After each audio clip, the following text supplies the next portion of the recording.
What's up, guys? Daily Kamal here, very early in the morning because Duke Devlin has just appeared. That's right, the second appearance of his character unlock event has come to Duel Links right after the Turbo Duel Grand Prix, and he's bringing 2 new cards and the new skill with him. So let's get into it. First, let's read some of these basic details.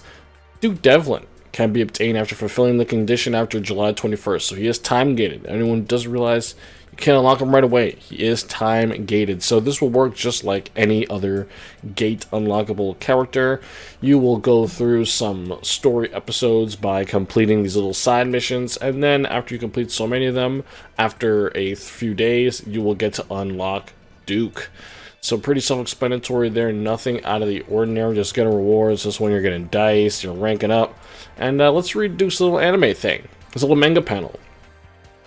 Duke's father yearned for revenge against Solomon Moto, so Duke was raised to hate Yugi.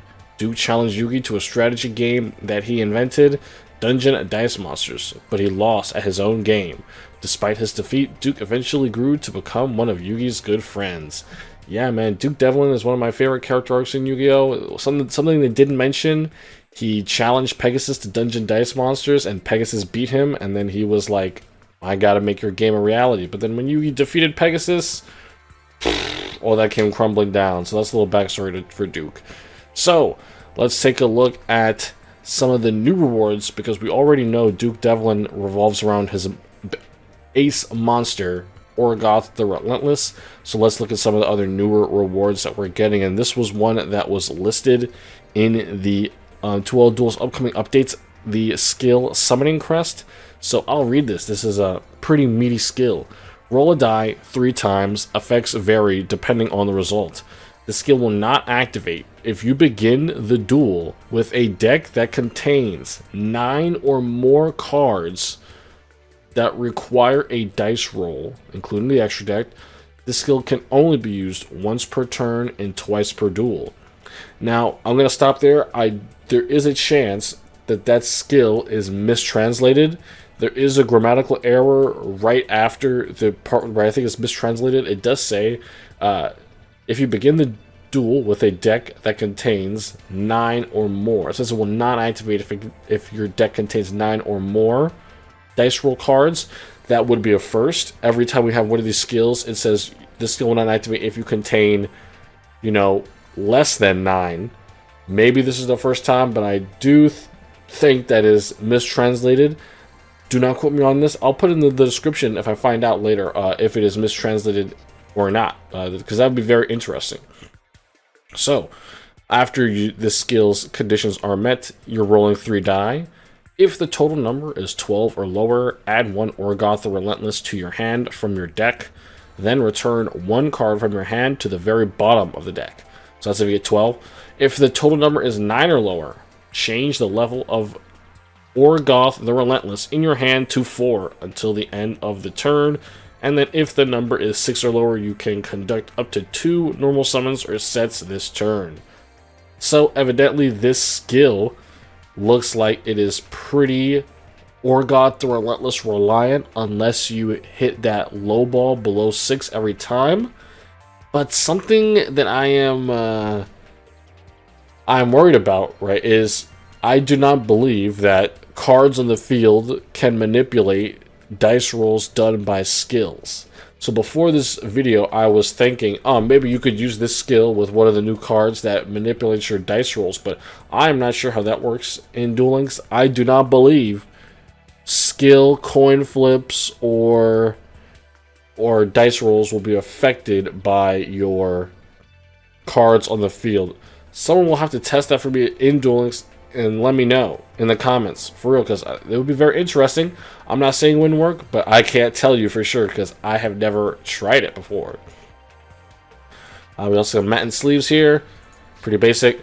So let's get on to the new cards that we are getting with Duke Devlin this time around. We're getting Malevolent Mech Goku N. This is a level 6 light zombie. You can normal summon this card without tributing once per turn during the end phase. If this card was summoned this way, send it to the graveyard, then take damage equal to half its original attack in the graveyard. This card must be the only zombie monster on the field to activate and resolve this effect. Alright, so an easy way to not take 2400 damage from summoning this card is to Xyz summon with this card, right? It is a level 6 you can bring out without a tribute. If you have another way of special summoning a level 6, boom, there is your Xyz summon. I do not know how useful this would be in zombie decks. I know the vampire deck has switched over to being mainly synchros. I don't know how much they could use a normal summonable level 6 zombie, though. I don't know. But that's about the only use I can think of that card. So yeah, next we have the Trap, That's 6. This card states, each time a player rolls a dice or die, you can choose one die result and apply the appropriate effect based on the result. 1, 3, or 5, the die result becomes 6, and 2, 4, 6, the die result becomes 1. So this is the card I'm wondering that if you will be able to manipulate the Summoning Crest dice rolls with that 6. If you can, I think that would be the best way to utilize this skill, because getting 2 normal summons is pretty nice, and if you're able to almost guarantee that you'll be getting 2 normal summons, that is pretty darn good, or at least increase the chances of you being able to do that, right? Alright, so I believe that is all the new stuff we're getting in this event. Of course, we're getting some of this old stuff as well.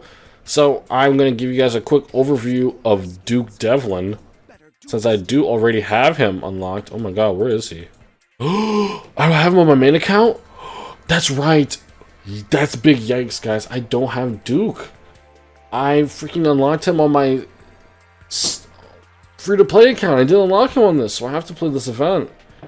Oh my gosh. Well, looks like I'm going to have to be grinding this event, but let me show you guys the farm deck I'm going to be using to grind this event. And now that I've found out I'm going to have to actually play it. So, Duke is not too hard to farm, and this is one of my least favorite farm decks to use. I don't know, something about it. It's just annoying to play. I like my traditional Yugioh better, but for this, Magician Girl Turbo does seem to be the way. Duke can do a lot of bouncing and field manipulation with his BES cores, so it's better if you just have the Magician Girls, because none of them are really permanent. They don't have to be there until the end. They need to all be in your graveyard so you can make Quintet Magician. Essentially, because I really don't want to play this farm deck, I'm going to break it down for you how it works. You basically just want to cycle between your Chocolate Magician Girl and Berry Magician Girl so that you can get card draw, and you want to see Concentrating Current, Magical Eyes Fusion, and some of these other spellcasters in your hand, and then you have to meet the summoning conditions for Magical Eyes Fusion, which puts spellcasters in your grave, and then Quintet Magician requires you to have 5 different spellcasters, and we play a bunch of different spellcasters here so that you can get that done. There's 2 Fortune Fairies who have draw power, there's this guy, and the Magician Girls. We play like 4 of them, so you should have your 5 very easily.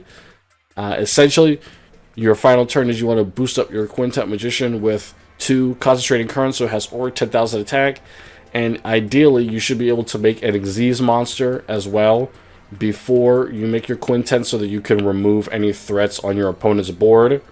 Excuse me, after you make Quintet, so that you can like remove anything else that is troublesome or go for lethal if you need to. I know a big problem with this deck is that sometimes it comes up short on points. So any prismatic cards or glossy cards that you have to make the point difference would gladly help. The only other deck that I see people use to farm this event is Lunalights, and Lunalights has been made extremely less consistent as of its nerf. Of course, you can use Tenki, but you know, it's a farm deck for Duke Devlin. You know, are you really that pressed to get it done? At the end of the day, with just about any deck that you use to auto-duel or in PvP, you should be able to farm Duke just by auto-dueling. But if you do want to farm him for those card rewards, Magician Girl Turbo is looking like the move. If you need help with Magician Girl Turbo in the comments, please let me know. If you guys have any questions on Duke Devlin, please let me know. I guess I will do an unlock video later when he is unlocked, even though he's already been unlockable. So, yeah. Peace out, guys. Thank you for stopping by, and good luck unlocking Duke. Peace out.